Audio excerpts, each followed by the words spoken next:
Um,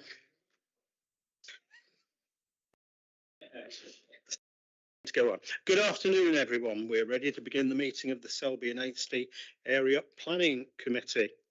And can the people seated in the public gallery confirm they can hear me? Thank you very much indeed. The meeting is being streamed live on YouTube so that the public can view and listen to the meeting remotely. And in the interest of openness and transparency, I must also make you aware it's being recorded and will be available to view on North Yorkshire Council's website. If you've got a mobile phone, could you please put it on silent or turn it off, please? If you need to go to the toilets, it's outside, turn right and right again. And if the fire alarm goes off, it's for real, and we have to evacuate into the car park. So, members, officers and public speakers using the microphones in the chamber, please make sure the mic is close to your mouth and that you speak clearly and loudly. Now, the officers in attendance today to support this meeting are Nick Turpin, Development Service Manager, Kate Lavelle, Solicitor, Planning and Environment, Fiona Elwood, Principal Planning Officer, Emma Howson, Principal Planning Officer, Dawn Ajori, Democratic Services Officer, sorry about that, and Callum Dickinson. Members will be aware that we are in a pre-election period, with the Eastfield by-election being held on 19th of June 2025. Whilst the business of the council continues, we do need to be mindful of avoiding giving an individual or a political party, a political group, a platform by which they can influence public opinion in the lead up to the election. Please, can I ask that all members are mindful of this during today's proceedings? My gut feeling is that none of you will have even remembered that there is happening. So before I move to the agenda, I should again remind everyone that this meeting is being streamed live publicly and therefore is accessible to a wide audience. In accordance with the usual practice of public meetings, I look forward to a respectful debate between members. So, item number 1 on the agenda, and that's apologies for absence, please. Thank you, Chairman. We've received apologies for absence from Councillor Lunn as he's speaking at committee today. Councillor Andy Parascus is acting as his substitute, and also from Councillor Shaw Wright and Councillor Stephanie Duckett is acting as his substitute. Thank you, thank you. Item number 2, to confirm as correct a record the minutes of previous meetings of the 16th of April and the 30th of April. Do I have a proposer to take those minutes? I'm happy to second. Can I see all those in favour, please? Thank you very much. Those abstentions? Yeah. No, I was going to say that's the normal situation. So thank you. Those are passed. Also, item number 3, declarations of interest. Do any members of the committee want to disclose any interest with regard to this? Councillor Jordan. Just to say, I do know about Eastfield, but it will bear no actions in this meeting from my point of view. I'm going there Sunday, if that's any help. I'm not quite sure that was quite relevant to this meeting. Councillor Warnicker. Yes, Chairman, just to say, on this matter that we're looking at today, I've been lobbied. And consequently, I've read what's been sent to me, but I've come to this meeting with an open mind. Thank you, Councillor Packham, Councillor Duckett, Councillor Parascos. Right. Thank you. Sorry, I'm looking at the wrong person now. So Dawn's got all those. Thank you for that. In which case we can move swiftly on. Item number 4, and it's the one application we have before us today, and it's Land Off Snowdrop Rise Hambleton, and I'm going to invite Fiona to present the application to us. Thank you, Chairman. I'll go through the slides first, and then I'll go through the officer update note, which you've all got a copy of. So this is an outline application for residential development of up to 110 dwellings with landscaping, open space, associated infrastructure and all matters are reserved for subsequent approval other than the access into the site. This is the red line showing the extent of the site, which you can see it sits north of the A63 and the housing development, which the Taylor Wimpey site north of the A63, and it's to the west of Station Road and to the south of Scarm Lane. This is a Google image, which you can see the land in relation to the built-up area. Features to note are that there are limited sort of hedgerow to the north and east of the site, and there are some mature trees down the western boundary, and that these are actually within the gardens of the properties on Station Road, but they overfly the application site. So the crowns spread over into the application site. This is a parameters plan, which is what we're approving today. So this just sets the areas which would be developed for housing, the areas which would be used for open space, and gives an indication of the access route into the site, with the lighter blue dotted area being the emergency access onto Scarm Lane. This is an indicative illustrative master plan. As the wording says, it's illustrative, it's not for approval today. It shows how the site could be developed for the housing. And the aim is to put the larger housing around the outside edges to the north and west and east, and the sort of central and southern areas to be of a higher density with smaller housing.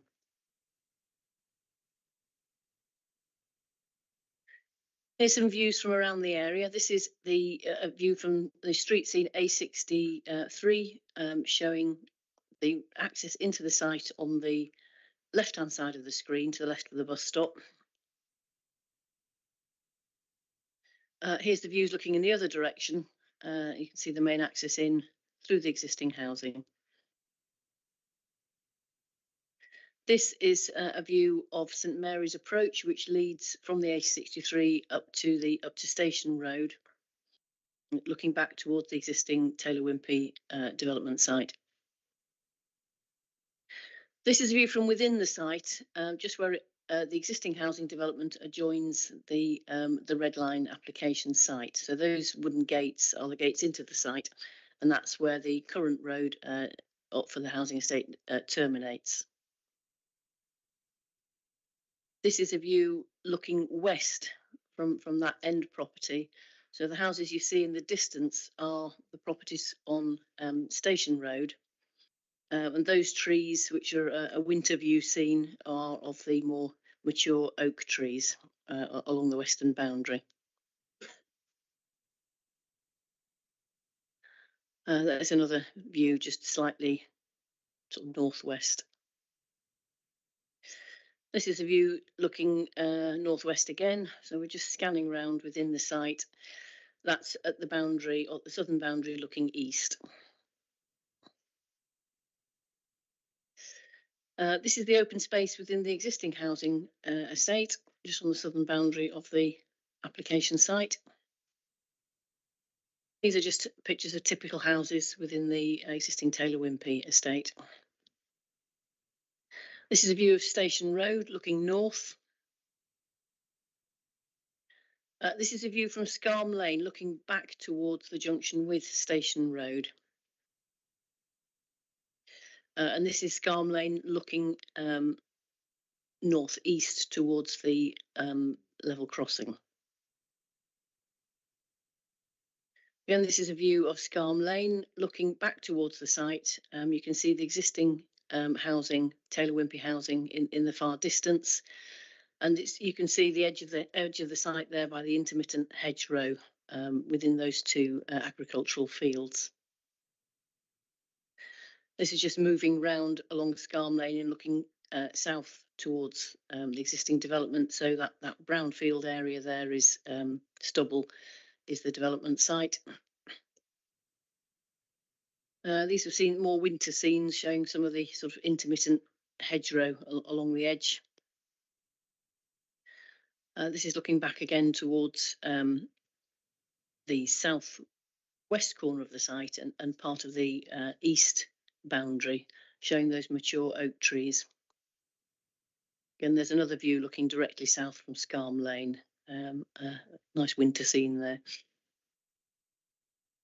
That's more of a summer scene, looking further from Scarm Lane back towards the housing. And there's another one which shows the west boundary of the site more clearly. That one, which I can come to later if members need to, is the route of the cycle and walking track from Hambleton through to towards Thorpe Willoughby. So I'll just focus back on the parameters plan while I take you through the update.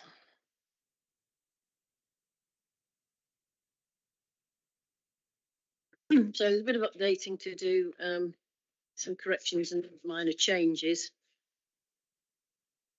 Starting with paragraph 10.18. There's a sentence there that should come out that was a cut and paste error from another report. Apologies for that. So the second line of that paragraph just needs to be deleted. Paragraph 10.47 and 10.48, there's reference made to appendices attached to the report. I've referred to appendices C and D, which are not attached. That's a typing error. There was no intention to actually attach them to the report. These were the appeal decisions which were referred to in all of the reports in the April Planning Committee. But the key contents that are relevant to this case are quoted within this report. And as such, the omission of the actual full planning appeal statement as an appendix is not doesn't prejudice any interest because the details are there in the report. Paragraph 10.129, in the last box on affordable housing, where it says 35% shared ownership, that should read shared ownership and stroke or intermediate tenure. The affordable housing one will be submitted at the reserve matter stage, and that would include the type, size, location and tenure details. Proposing to add a row to that box, just to point out that the section 106 should contain a mechanism to avoid double counting of contributions by SIL. I think this is normal practice, but developers want the reassurance that it is made clear, and that's a reasonable request. So we've got some amendments to conditions. Condition 3, I have in error included the landscape master plan, which is an illustrative plan, so we can't condition that, so that should come out. The only plans that are agreed here are the red line outline application plan and this parameters plan, which you can see on the wall at the moment. There's some amendments to the BNG conditions. This was just, I think the standard conditions were put on, but it was just sought further clarity from our internal consultants. So there's an additional condition there added before condition 9. There's an amendment to condition 9, and there's an additional condition to be inserted after 9, all relating to landscaping and BNG as set out in that update note. These are really in accordance with the consultation responses that were received from our internal consultees. Other updating, we have received comments from the minerals unit stating that the mineral assessment has been submitted and it's considered that the proposed development is in compliance with the minerals and waste joint plan as regards as the location of the proposed development is not considered viable for minerals extraction due to the proximity of residential properties to the south and west of the site. And the final point to update is we've not received the comments from Yorkshire Water. We do expect to receive these in the near future. The agents have been in full discussion with Yorkshire Water prior to the application being submitted, and details of what was discussed and their pre-app discussions are set out in the reports that have been submitted and are uploaded on public access. However, there may be additional comments made, or there may be requirement for further conditions. So we're changing the recommendation to the wording shown here, which is that members be minded to grant planning permission subject to confirmation from Yorkshire Water that there are no objections to the proposal, and subject to the conditions detailed in the committee report and as amended in the committee update, and subject to any new agreed conditions proposed by Yorkshire Water and the prior completion of the Section 106 agreement to secure the matters detailed in the committee report, with the decision being delegated to the Head of Development Management. That completes my update, Chairman. Thank you. Thank you very much indeed. We can now move to questions for officers, and to point out we have highways and the planning officer. So Councillor Jordan. Yeah, thanks, Chair. Yeah, just on that subject, minded to grant, so we won't be granting permission today. Is that if we agree to the proposal? That's correct. It would be subject to the Section 106 agreement, which does take several weeks to sort out. So, so in that period, we're hoping that the Yorkshire Water will come back with the comments, and any additional conditions that they require or matters that need to be resolved will be resolved within that period. We'll get those resolved, impose the extra conditions, and grant it subject to the legal agreement. So it won't be coming back to us? No. Councillor Packham. Thanks, Chair. Just a couple of questions. First one relates to the parameters plan, as it happens, which is handy. That's referred to in condition 3. Does that mean that looking at that parameters plan, I could consider that when we get the details, the developable area will be as shown on that plan? That's correct. And just another question, please, and that's relating to highways. The access as shown on this plan is the same as was shown on the Regulation 19 publication of the now discontinued local plan, I believe. Perhaps you can confirm that. And can I also ask Highways to confirm that they're entirely happy with the highway access proposals? Thank you. Well, just to answer the first question on the local plan, it is as shown on the local plan that's now been withdrawn, and I'll pass you on to Highways to answer the second question. Hi, yes. So we're happy with the access. The transport assessment showed that the existing Foxglove Way access is well within capacity. That was developed as in the phase 1 of the works. The access to the south that joins from the phase 1 to the new site to the north, we're looking at that is okay for the permanent access, but we're looking to condition maybe some widening to the southern side, and then Skelm Lane. We've had some tracking done for the emergency access, and we're going to condition there's a highway condition survey on Skelm Lane. So the LHA are happy with the proposals, highway safety wise and capacity. Councillor Warnican. Thank you, Chair. It was just to continue the question that Councillor Jordan put. If Yorkshire Water object and it changes your recommendation, it'll come back to us then, won't it? Yeah. If the final comments of Yorkshire Water are to object, there's a fundamental objection, then it would need to come back to committee. Okay. Well, the normal process is that they would come back probably with some.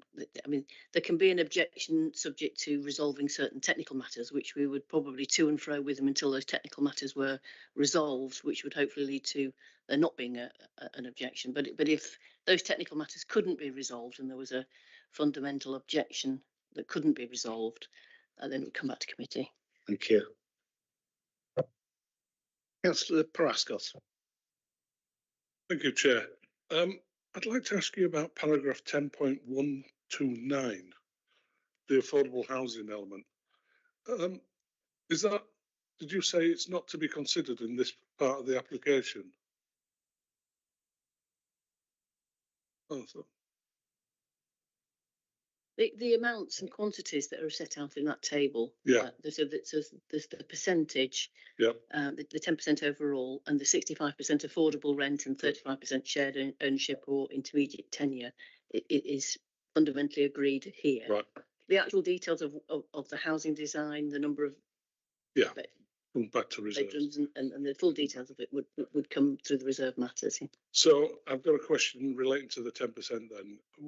Has that been evaluated by an independent body, or is that figure coming from the applicant or coming from us? Because it's a very low figure. The 10%, there's not been a viability appraisal on this application because of the direction that we've travelled with all the other larger housing sites and the appeal decisions that have come out. It's been an evolving situation. The evidence base on the emerging local plan, there was the Aspinall Verde report, which set out what was viable for the district, and there's different percentages on different areas. So within this area, it's 10% is advised as to that would be viable. That is what was suggested in the emerging local plan. The recent appeal decisions that we've had have suggested that we give weight to the Aspinall Verde evidence base and use that as the starting point for the proposed affordable housing contribution. And one of the last appeals suggested that we shouldn't be then doing viability and using that as a starting point, that is the weight that we should give it. So that's the position we're in based on the appeal decisions. So that's the position that we've accepted to move forward on the current housing applications. But sorry, Chair, can I come back again? But the emerging local plan for Selby was scrapped.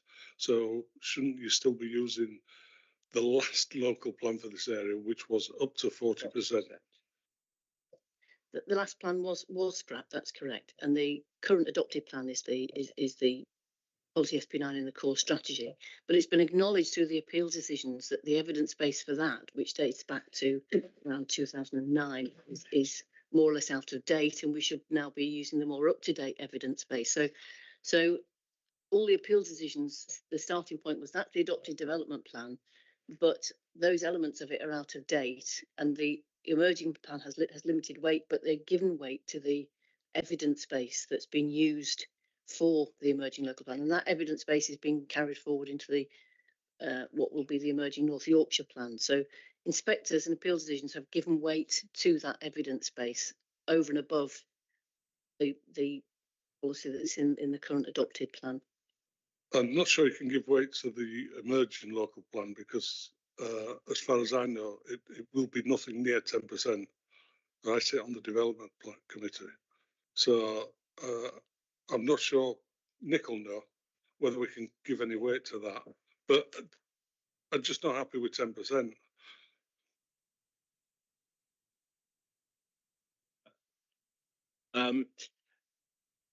We're not giving weight to the local plan per se, the emerging local plan, but it's the evidence behind it which inspectors have given that weight to. So we've tried to test it, and we've done it. How many appeals do we have? 3? Yeah, we've had at least 3. 3, and this is in the last 6+ months. In that kind of time window, so it's quite recent. We've tried to review it in the report. If you look at sections 10.42 to 10.52, it is complicated. It is something where you said you're not happy with that 10% figure. I think we're not that happy with it, but we can't ignore what inspectors have said to us previously. And if we were to fight it again, we would more than definitely lose costs because it's been reviewed and they're a higher power than us. So we've had to come to a decision which has taken many hours, involving people in the policy section, in housing, etc.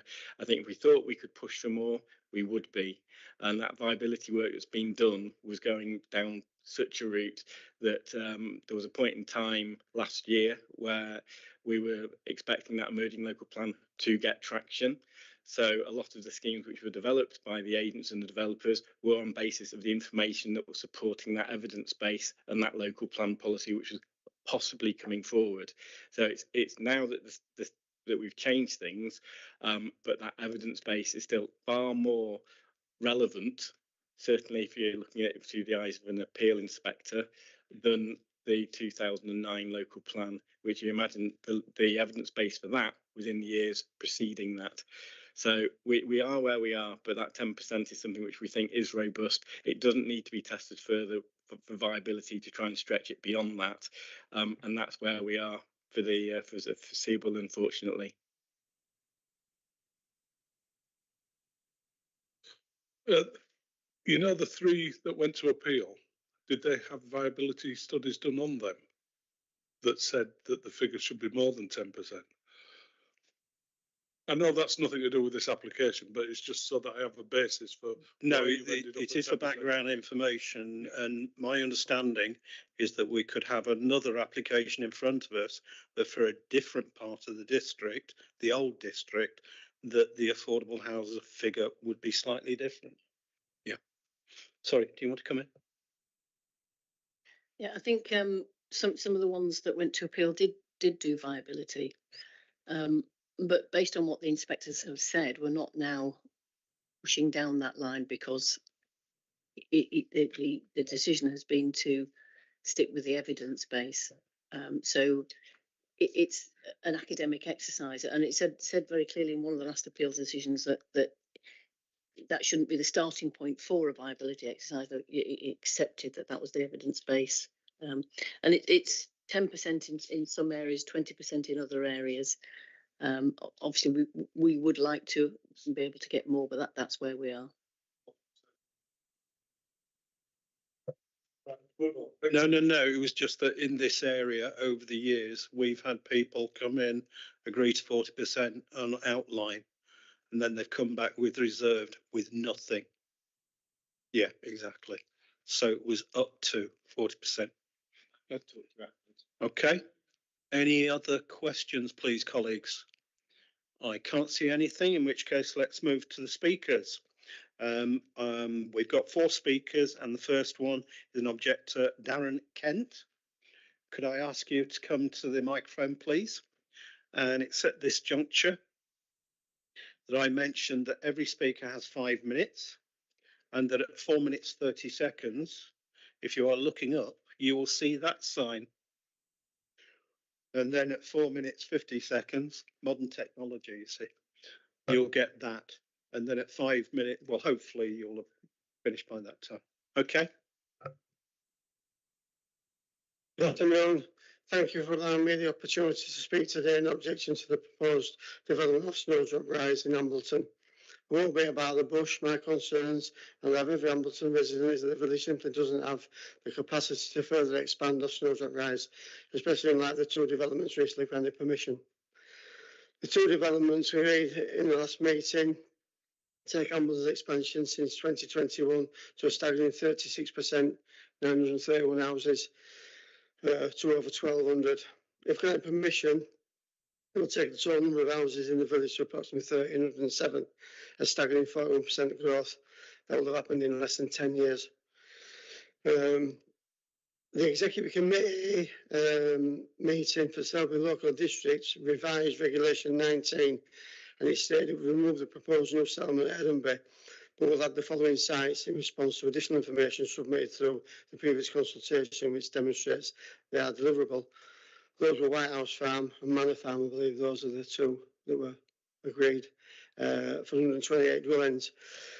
Both sites were included in that document and now being granted permission to proceed with an allotted figure to build 221 houses, 75% more than stated in that document. Although the existing Taylor Wimper development was documented, the proposed phase 2 of Snowdrop Rise wasn't. Surely it should have been. If it's to meet the up-to-date Selby Town Plan review, especially as the Birds development was granted permission to proceed only a short time ago. Are the sense withdrawn to the plan of Snowdrop Rise March 2023 when the current Taylor Wimpey site development was completed. I know I speak for 99% of the village residents when I say the village cannot sustain further growth. We simply don't have the amenities to cope with such a massive expansion rate. Ambleton, being one of many Selby Town Council service villages, have to meet certain criteria in order to be given that status. Adequate schooling, GP surgeries, dentists, good transport links, access to supermarkets and shops. Ambleton's limited local amenities are far from even the most basic outlined in the Selby Town planning document. Ambleton's primary school already has Ambleton Primary School is already going to be approximately 30 places short with the already granted developments. With Snowdrop Rises development given the go-ahead, it'll be closer to 60. How is the school supposed to sustain that level of expansion? It's over 25% of its maximum capacity. Ambleton is served by two GP surgeries in South Milford and Thorpe Willoughby, also serving Montfryston, Hill and Burn, Sherburn and Elmet and surrounding areas, not to mention South Milford and Thorpe Willoughby themselves.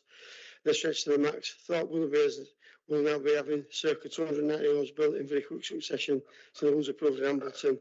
How do the council propose the influx of residents in the circa 500 euros required in GP appointments in the two villages will be able to get them with already a limited number of appointments? If today's development of Snowdrop Rise were to be granted permission to proceed, the number would rise to a lofty 620 additional homes needing GP places from the same two surgeries. It's ludicrous.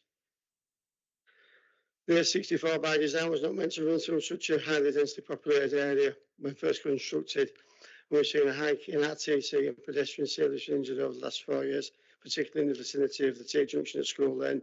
It's more houses, more cars and more risk. Electricity, we have regular power outages. You know, how's the council going to make sure that these houses and the ones on this one, you know, the extra 250 or 60 are going to be able to cope? The grid supply is just not, it's not adequate. I mean, again, think that dentists, we'd have a dentist, I have to travel to Garforth. There's no supermarkets in Ambleton. We've got a local convenience shop. It's okay for milk and bread. You have to travel to Brain, to Tesco Express or into Selby for a proper range of products. Transport links, one bus every hour, peak times, and one bus every 2 hours off peak times in between Leeds and Selby. Does not constitute a great transport link. It's woeful to even think that it's a decent service, let alone advertise it as an excellent feature of the village.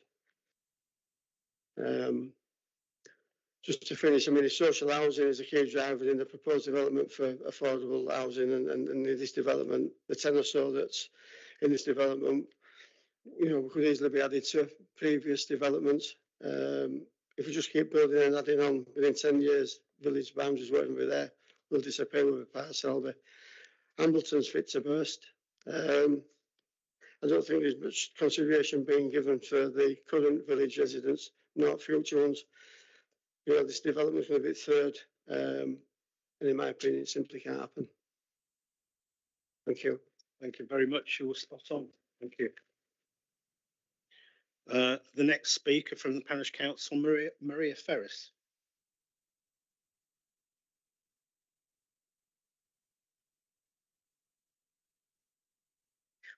Thank you for the opportunity to address the committee. I'm Chairman of Hambleton Parish Council and we object to the planning application for the following reasons. The implication of the housing figures and lack of 5-year housing land supply are fully acknowledged. However, this does not mean all housing proposals are considered acceptable in principle. So fully considering the adverse impacts are key here, particularly the impact on the development of the character of the village, traffic issues and lack of services for this level of housing. It's very difficult for local communities as they bear the brunt of the lack of an up-to-date plan and have to deal with the implications of unplanned and speculative development rather than the plan-led system. Hambleton is classified as a service village. The role of Hambleton in the settlement hierarchy must be considered. Policy SP5 states that the principal town of Selby, along with Sherburn and Tadcaster as local service centres, should deliver 69% of the housing requirement, with the service villages only accommodating 29%. I advised members when I presented to this committee in April 25 that North Yorkshire Council have 29,500 houses already approved. So I asked what the distribution of these are. Are the larger and more sustainable settlements delivering their share? It is noted that the committee report states that policy SP5 is out of date and the housing need figure is not calculated using the standard method. However, this doesn't mean the percentage distribution and strategy is out of date. Core strategy has Hambleton as a designated service village. Paragraph 4.12 states that a DSV is a village which is considered capable of accommodating limited growth. I stress the words here, limited growth. Paragraph 4.7 also states the overriding strategy of concentrating growth in Selby and to a lesser extent the local service centres means there's less scope for continued growth in these villages on the scale previously experienced. However, there is insufficient capacity to absorb all future growth in the three towns without compromising environmental sustainability objectives. Limited further growth in those villages which have a good range of local services is considered appropriate. We question the good range of local services that it's claimed we have. A furniture shop, a local shop, a car repair business, a hairdresser and 2 pubs. For example, Thorpe Willoughby has not much more with a chemist, a doctor's, pub, fish and chip shops, local stores, deli, hairdresser and a sandwich shop. We feel strongly that we've had our share of so-called limited growth within the development plan. That's 400 houses since 2021.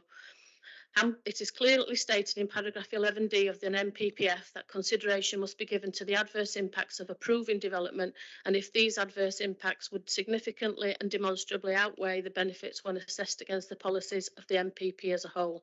We believe we have those. I would ask members to look at the reasons in the objections in paragraph 7.2 of the report.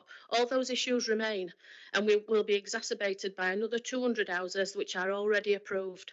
Paragraph 7.2 shows the objections made with regard to road safety, school being at capacity, and we ask for these to be considered again. Whilst we note the figures proposed for education, we advise members that the school has limited options for growth and could members consider a road crossing being more appropriate as this is desperately needed. The funds are significant, but we suggest that little of this investment proposed would actually be seen in Hambleton. We've already had 200 houses approved in 2025. This will be the 3rd development for the village and will result in an increase of the village of 62% since 2021. The 400 houses approved in Thorpe Willoughby will add to the traffic issues that are a major concern. Our PC has approached Tracy Rathmell to discuss how she can protect Hambleton from land banking and achieve the target of 4,077 dwellings from land already approved. We ask you to refuse this application until this review can be undertaken, that the committee reviews the percentage of growth for our village against SP5 and the distribution of application across all of North Yorkshire Council and assures Hambleton PC and its residents that it is not being treated unfairly and that every village is having their fair share of applications to achieve the government's build target. North Yorkshire Council advise we have 4,000 dwellings per year across all of North Yorkshire, not just Selby district. Planning process should be as robust as ever and consider the effects on residents.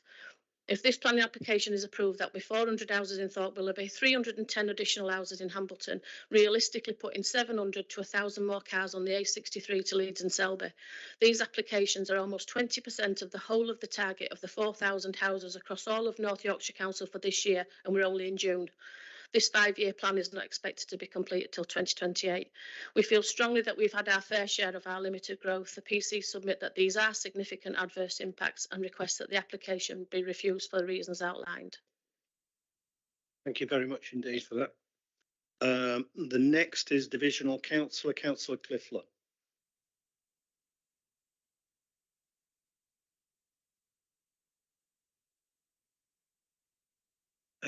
Thank you, Chair and Committee, for allowing me to speak on this subject.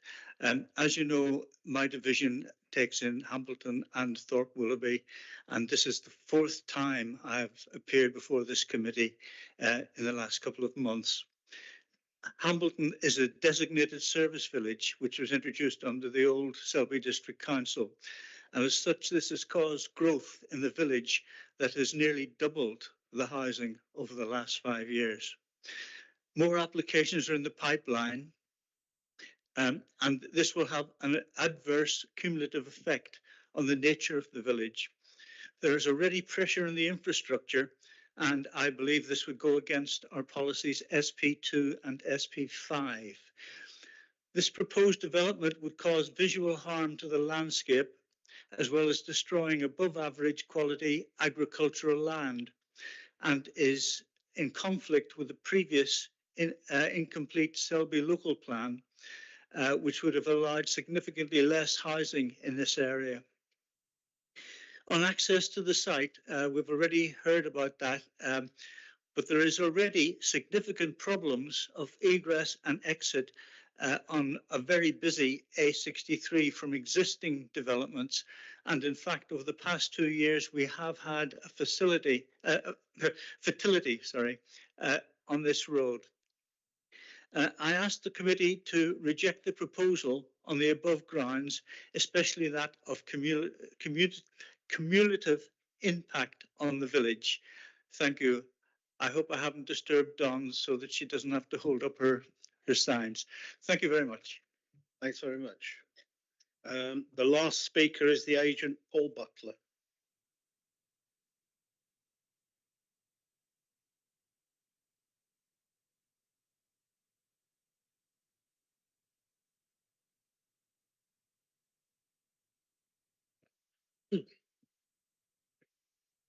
Afternoon, members.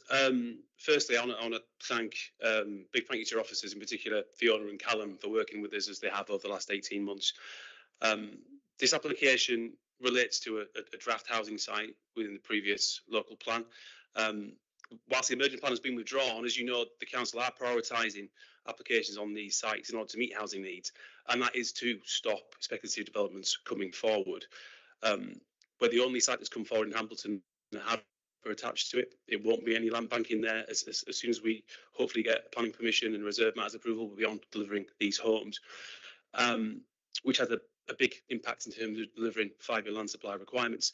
And the need for the release of these homes is, of course, in relation to the current absence of 5-year land supply, which means the presumption in favour of sustainable development is engaged. As you'll be aware, the presumption in favour requires that planning applications should be approved unless there are adverse impacts that would significantly and demonstrably outweigh the benefits of the development. You can see from the committee report that there are no adverse impacts to the development. Evidence of this is the fact that there are no objections to the development from any expert technical consultees. Turning to the benefits, these are wide-ranging and include much-needed new market and affordable homes in accordance with policy. Over 30% of the site will be delivered as public open space, 10% of which will be delivered as to ensure 10% biodiversity net gain is delivered on site. All existing trees will be retained and substantial new tree planting will be provided within the scheme. Strong landscape buffers will provide on the site's northern and eastern boundaries. The parameters plan identifies those locations. This will, of course, be increased and substantiated more in the reserve matter scheme, and that's been worked through the council's landscape officers. 6% of the homes will meet the M43 accessibility standards, which will likely be bungalows. We're very much aware of the concerns that have been raised in respect of traffic and the availability of facilities in the village. These matters were, of course, previously considered by officers and members ahead of the site being identified as a draft housing allocation. The development is essentially phase 2 of Taylor Wimpey's recent development. As such, it benefits from direct access onto the A63, but it won't impact on any of the internal streets or junctions elsewhere in the village. The access point onto the 63 is again being assessed by highways officers and has been confirmed to be safe and suitable. To help mitigate traffic movement on the site, from the site and through the village, as with other recently approved schemes in the area that you'll have noted in recent months, we've been asked to deliver and accepted contributions towards the new cycle and pedestrian routes in the area. So that's £148,500, and that's running from Hambleton to Thorpe Willoughby, as you've probably seen on the plan, and £110,000 towards improvements to the A63 A162 roundabout. All of our local junctions have been assessed and are considered to be operating within capacity. With regard to local facilities, the development will deliver nearly £1 million towards improvements to primary, secondary, SEND and early years education provision to cater for the needs of the development, and a contribution of £130,000 to improve local healthcare facilities. The development will therefore help to deliver the necessary expansion and improvement of key local services and facilities. In total, the development is providing a package of measures that is nearly £1.4 million, which is a substantial benefit to the scheme. It will also bring new residents to the village who will use existing facilities, ensuring they remain viable for many years to come. We've all seen in the press recently about areas losing their schools, etc. This won't happen here because of Hambleton, etc., but that's the real benefit of bringing new footfall. I'll touch base on drainage requirements. We're not expecting any issues there from Yorkshire Water because essentially on the parameters plan, you can see the bottom right corner is a big attenuation tank, where all water from the scheme will be directed towards, stored and restricted. Release will be restricted in accordance with Yorkshire Water's guidance. So I'm not expecting any problems there, but Fiona and Nick have outlined what will happen once their comments return. And finally, the development will also meet the sustainable design requirements of national building regulations in the form of solar panels, electric charging points, and potentially air source heat pumps. Say potentially because future home standards not been confirmed yet, but I imagine by the time we come forward, that might have changed and we'll have to pick that up as part of any reserve matters approval. So it'll be one of the more sustainable schemes in the area. The substantial benefits of the development clearly outweigh the impacts. And as you're aware, these new homes are desperately needed to meet the current housing needs of the area. Please support your officer's recommendation today. Thank you. Thank you very much indeed. You can just turn the mic off, that'd be great. Thank you very much. So that's the 4 speakers, colleagues. So we can now move to the debate stage. And can I just remind you, if you need clarification from officers, you can do so. Councillor Packham. Thanks, Chair. I'm probably not going to make myself very popular with what I'm going to say, but I want to look at it both in context of this site as proposed and the wider position.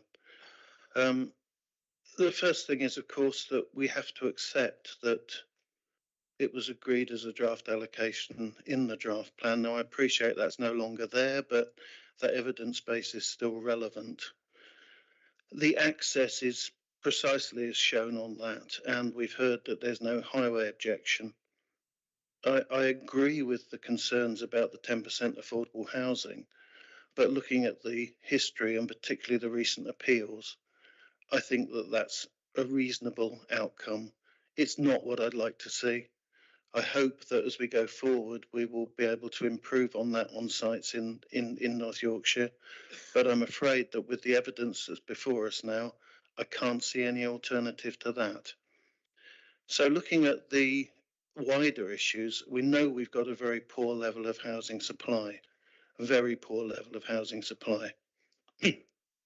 We also have to accept that whilst there have been 2 previous developments in Hambleton, both of those were also preferred allocations.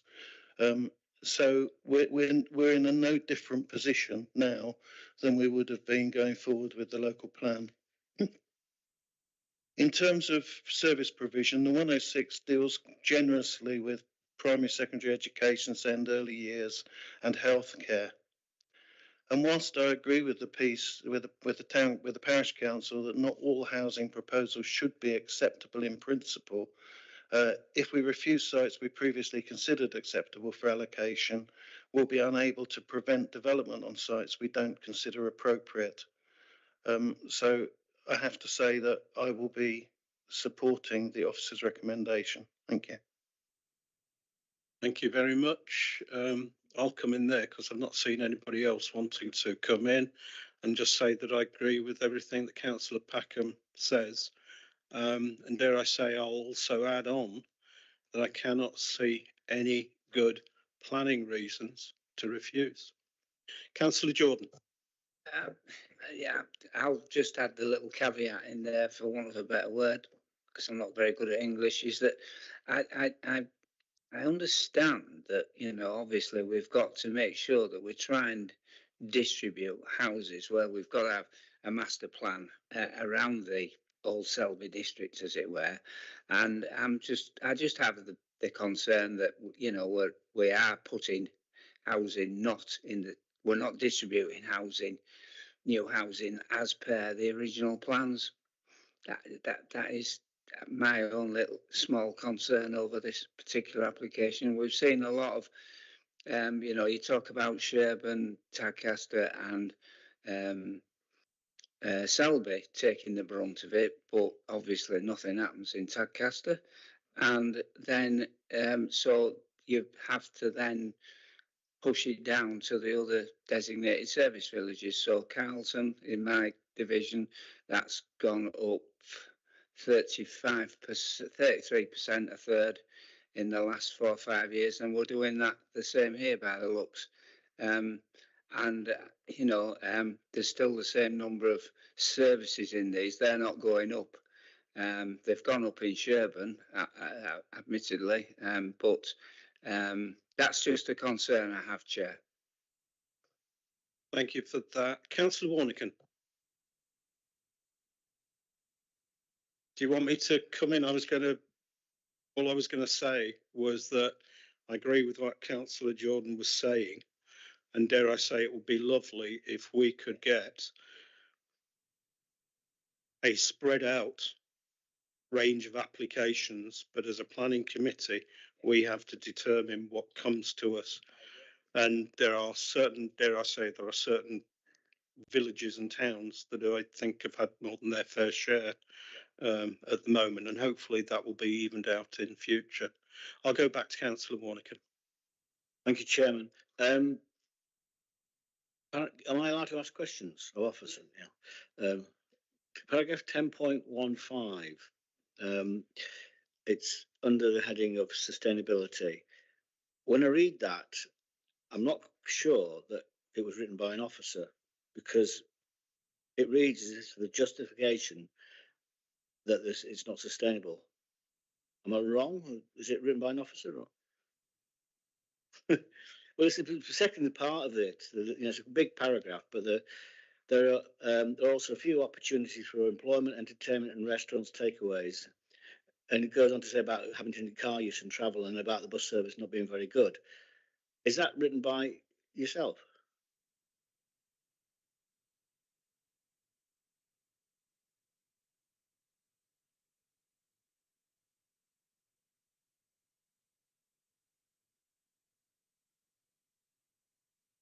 Yes, okay. So, I mean, in a sense, you're highlighting that, in fact, there are questions about whether it's sustainability, and it was raised by a member of the public and the parish council as well. So, I am concerned, about the fact that you're well, as Councillor Packham just said, you're being honest, which is great. But it just to me flag alarm bells that we are suggesting putting more houses, which is into an environment that's already not sustainable.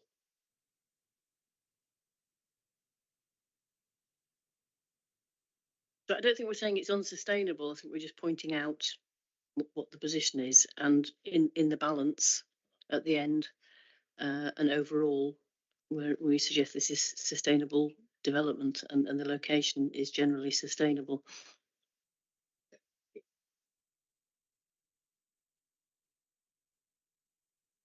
I think as well, in addition, I mean, it's factually correct in terms of what's in the report. There's a strong argument that the more people you have in a village, the more likelihood that you can actually safeguard your services that are under a lot of pressure at the moment. We are seeing bus services cancelled because there isn't the usage there. So the argument is, if you've got more people in there in these houses, that you actually can sustain the existing, and in certain cases add to it. And the bus company will say, well, if there's a market, because people want to use the buses, we'll put on extra services. So it's a balance. So you've got the information now in terms of how many buses are there at the moment. The danger, and I'm taking it away from this application for a minute, that if you don't have extra people coming into a lot of villages across the country, then those services won't get propped up in the way they have done potentially previously. Any further comments? If not, the officer's recommendation is to grant, subject to conditions and the prior completion of a Section 106 agreement. Sorry, no, I got that wrong because I read it too quickly. No, I was going off this one. The recommendation is now that the members are minded to grant planning permission, subject to confirmation from Yorkshire Water that there are no objections to the proposal, and subject to the conditions detailed in the committee report and as amended in the committee update, and subject to any new agreed conditions proposed by Yorkshire Water, and prior completion of a Section 106 agreement to secure matters detailed in the committee report, with the decision being delegated to the head of development management. In that case, do we have a proposer for that? Councillor Packham. I will propose it, Chair. I would just say that I think that the comments that Councillor Jordan and Councillor Warnican have made are valid. I think we all have those concerns, But by the same token, the point you made that we have to determine the applications we receive is also very correct. So I will move the recommendation as set out by you. Thank you, in which case I will second that. I'm not seeing anything else. Can I see all those in favour of minded to grant? And that is unanimous. Thank you very much. That application is granted with a minded to planning permission. Thank you. Item number 5, any other items? And it says no further items. Date of next meeting is Wednesday, 9th July 2025 at 2 p.m. Could I just ask the members of the committee to remain after this meeting finishes? We do have a little update on appeal information. Okay, so thank you very much, one and all. Thank you.